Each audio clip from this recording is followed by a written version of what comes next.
this afternoon into the evening, which means 60% of us will not see a strong or severe thunderstorm, but all of us are dealing with a lot of cloud cover, some scattered showers, and once again, we will be looking towards the sky later on this afternoon and evening. One or two of these supercells could reach the Metroplex. So I'm going to show you hour by hour what we're looking at and also what we can expect for this weekend, because we do have a cold front coming in. We've been in the low to mid 80s for several days. Today will be only in the 70s, but it's still muggy out there. It feels more like late spring than early spring. So let's go ahead and take a look at what we're dealing with here when it comes to our graphics and our forecast. First of all, I mentioned that today is that first alert weather day. We have a level 2 threat when we look at places like Jack County, Montague County, Wise County, and now it's moved into Denton and central and northern areas of Collin County. If you live in Bonham and Sherman, all of the Red River counties need to be not an alert, but a little bit more in tune with the weather later on this afternoon and evening. And the main threats for this afternoon and evening will be the possibility of some large hail with some of these supercells that do sneak in to our northern counties and places like, as I mentioned, Graham over to Wichita Falls. So that area could see the supercells come in during the afternoon with that possibility of large hail, also some strong gusty winds. The threat of a tornado is low, but it is not zero. We could see a little bit of shear rotation in the atmosphere with some of these storms. And then as you can see there, once we get into Tarrant County and Dallas County, the level goes down to 1. That also includes Parker and Palo Pinto.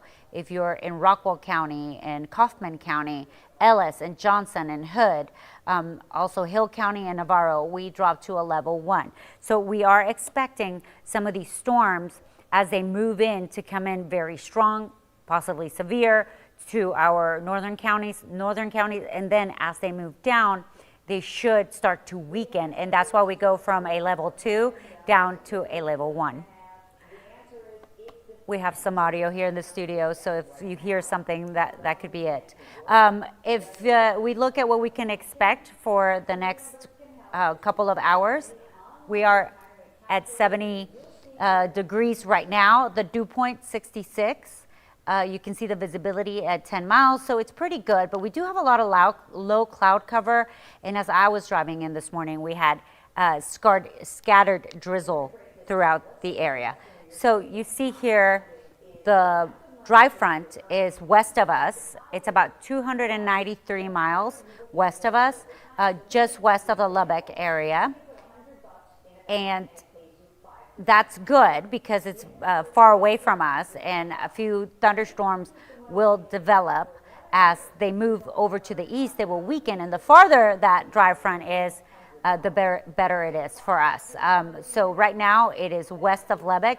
We know that for several reasons. First of all, we know that a dry front divides dry air from humid air, and we have dew points in the 60s in our area at 70 in Austin. So once you get the dew point in near 70 in the 60s, that's a very tropical air mass. That's the type of dew point that you have in Costa Rica. So it is very muggy out there, especially down towards the Austin area, and very dry west-northwest. So Albuquerque, for example, a dew point of 18, that's super dry air. That's the kind of dry air that dries out your skin and your lips. And so that's important because that's the area where we have the dry front and where the storms will initiate. As I mentioned, it's about 300 miles away. That is great news. However, most of our computer models show that dry front getting closer throughout the day today, and that will be the lifting mechanism that we need for some of the storms to break the cap and to get going closer to us. So right now, this is the radar, and you can see there a little bit of light rain moving through Terrell and over into Collin County. But some of these radars can be deceitful because the cloud cover is very low, and the radar obviously has a little bit of a higher point, and so when the clouds are very low, and so is the drizzle, the beam goes on top, and so it doesn't register that very light rain. but we know we have that light rain because we have the surface observations, because I drove in it. And so you just have to be a little extra careful. There could be some slick spots out there as you drive to work this morning, a few slowdowns too. Not because of heavy rain, but just some slick spots out there, and you will be having to use your windshield wipers at times in the Metroplex especially. We have some clearing in places like Weatherford and Weiss County has plenty of sunshine, also western areas of Denton, and we will see some sunshine throughout the day. Unfortunately, that's not really good for us because it means that the atmosphere is getting energy to get those storms going later on today. And so we have to watch that. If we start heating up and lots of sunshine, well, that will give the atmosphere plenty of fuel. So the wind's coming in from the south. We know that because we see those little arrows coming in from the south. We are at 70 degrees today. As I mentioned, it will be just a little bit cooler than it has been the last couple of days. We've been in low to mid 80s today. Most of us will stay in the 70s. We could reach about 80 in the Metroplex, but notice Denton is at 77, 78 in Bridgeport. But don't think that it will feel nice and cool today because of all of that humidity and the cloudy skies. It will still feel muggy and mild out there as you step out the door. Grab an umbrella also, not only because of the drizzle that we have ongoing this morning, but also because of that storm possibility and shower possibility later today. So for the lows tonight, we'll drop down into the 60s, a mild night. And if we get going with the showers and thunderstorms, I do believe they'll be gone by about 11 o'clock tonight. So don't think that you're not going to get any sleep overnight, or if you have a dog like I do that really hates the thunder and lightning and keeps you up, I don't think it's going to be one of those nights. I think that activity will stay confined to the afternoon and evening hour, the latest 11, probably earlier than that, it will move out. But notice here our 3-day forecast today, a high of 80. Most of us won't get out of the 70s, so not too hot. And we have dropped that probability of rain to about 40%. And I want to reiterate that that means that 60% of us, 6 out of 10 people today, will not see severe storms. So we are just keeping an eye on it as those storms will develop west of us and they head towards us. 1 or 2 could sneak into the Metroplex, and that's why we want you to be ready. Because if they do hold together and sneak into the Metroplex, they could have some large hail and also some gusty winds. For tomorrow, we warm up, 88, partly cloudy, breezy as well, but at least we'll be dry, so you don't have to worry about that. And then on Friday also, we'll be mostly dry until Friday night, and that's because front will come through Friday night into Saturday. So clouds will be building ahead of that front, and after the front passes, we will see that clear up. So the Futurecast, this is very important. You notice here, this particular model is honing in on that drizzle, very light rain. About noon today, we continue to see patchy drizzle, patchy light rain, cloudy skies, temperatures in the 70s. And then we move towards 2 o'clock, still fairly quiet. Around 3 o'clock, we do have that motorcade that's going to be coming through for the Medal of Honor recipients. That's going to move from DFW Airport towards Gainesville, and that'll be between 3 and 5. So I think most of it will be fairly quiet for them. But you notice this particular computer model does show already a supercell. Those little dots that you see, pink color, should show the possibility of some large hail towards the Graham Breckenridge area. But I don't want you to hone in on exactly where that cell. This is just giving us an idea of what will be happening between 4 or 5, not exactly the main area where we'll see that supercell. But what this means is by 4 or 5 o'clock, we'll start to see some of those hefty storms start to build northwest of us: Graham, Breckenridge, Mineral Wells, Bridgeport, Bowie. So we'll start to watch that for development between 4 or 5 o'clock. It could impact your afternoon and evening commute if you live, once again, places like Jack County, Weiss County, especially northwestern Denton, but I wouldn't be surprised if 1 or 2 of the supercells move through downtown Denton, and this will be during the afternoon and evening commute. So be aware of that, and it could have some large hail. So you definitely want to tune us in live during the afternoon and evening, and make sure you have a way of getting your warnings. As I mentioned, the shear, the rotation will be there. It's not a big possibility of a tornado, but there will be some rotation with some of these cells, so it's something that we're going to keep an eye on. Wednesday, today, 9 o'clock, notice they start to wind down, but we still have activity on the radar. And then, as I mentioned, by 11 p.m., they should be long gone. And then tomorrow we start off with lots of sunshine, and then the clouds build during the afternoon. So we'll call it mostly sunny during the morning, partly sunny during the afternoon and evening hours, but dry on Thursday and most of Friday also. So here's the level of the threat. Once again, I wanted to show you this after I showed you the hour by hour. Bowie, Bridgeport, Denton, and Gainesville, we had a level 2, and I showed you one of the computer models that matches up with this, showing the strongest cells moving in from the west-northwest towards those areas. But of course, you know, one of these supercells don't care about this map, so it's not like a supercell, a severe storm is going to be in Denton and it's going to stop in Tarrant County and say, oh, I can't cross this line. So if some of them could hold together and come down into Tarrant and Dallas County during the late afternoon into the evening hours. So we need to stay weather aware today, even though we're in a level 1 threat for most of Tarrant, Dallas, southern areas of Collin, Ellis and Johnson, and Rockwell as well, Navarro. So we're going to talk about what we can expect after Thursday and Friday. We talked about that it was going to be quiet for Thursday and Friday.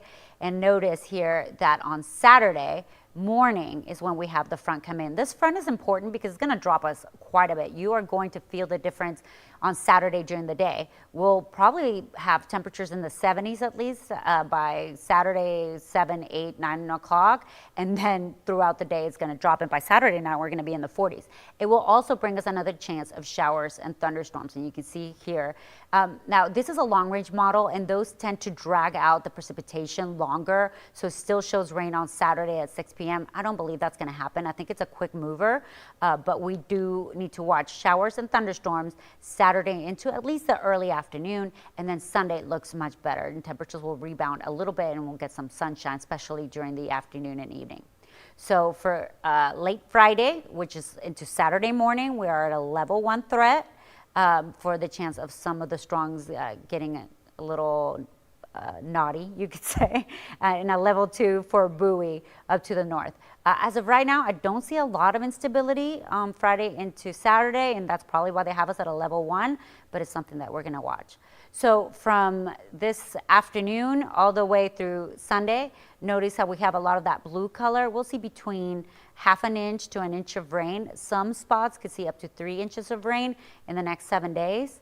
And we don't need it in the Metroplex, but we definitely need it in places like Athens and Tyler and Mineola and Sulphur Springs, places like Paris also. And as we zoom out, definitely need it still in San Antonio, Corpus Christi. San Antonio's had an extreme to exceptional drought for many, many years that I've been watching them. So for today, 40% chance, we dropped that a little bit. That means 6 out of 10 people will not see these storms. Thursday and Friday, looking good. 50% chance of rain on Saturday. That's mainly Saturday morning into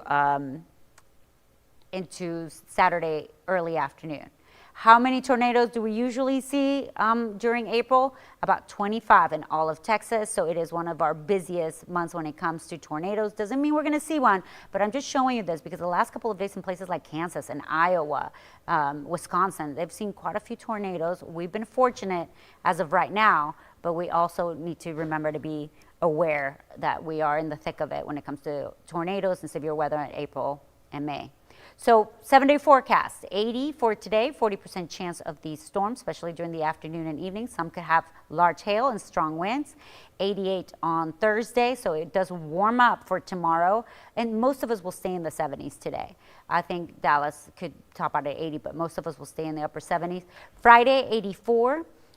By Saturday morning, we are probably in the 70s, and then we drop. Instead of going up, temperatures will go down on Saturday. The front will move through between 7 and 9 a.m., and that will bring showers and thunderstorms, so we are watching it, and that's why it says watching. And then on Sunday, 72, a cool start, then we warm up, partly sunny, and then on Monday, 69, 20% chance of rain once again. Better chance next Tuesday. So obviously, I will have more information at 9 o'clock, and also during the 11 o'clock news. Please watch us live on CBS Texas. We'll have information throughout the day, and obviously if we need to update you during the afternoon and evening regarding severe weather, we will be there for you. But for now, I'll say goodbye.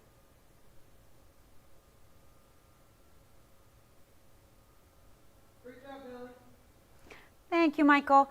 The speakers were on. I don't know if you knew that, so it was tough. I was telling. Oh, yeah. Um, I got it fixed as quick as I could. you did. No, I appreciate that. I tried to tell them. I said, hey, on the air, I said, if you hear something, there's a speaker in here. Yeah. You know, that's not good. How was your show? Everything was good today. Thank God, Helen. Do you need this mic and IFB, or should I keep it on and turn it off? Keep them? Yeah, Okay. keep it for the 9 o'clock. Okay, let me go back there and turn it off. I like these streams because I like to take my time. Yeah. Like at 11, You don't have much time, no. Right? yeah, no, but it's funny However- because Lauren's like, you can repeat yourself. I'm like, I just ran out of time. I got to the seminar, she was like, you can wrap up at any Oh, time. Because I just like talk.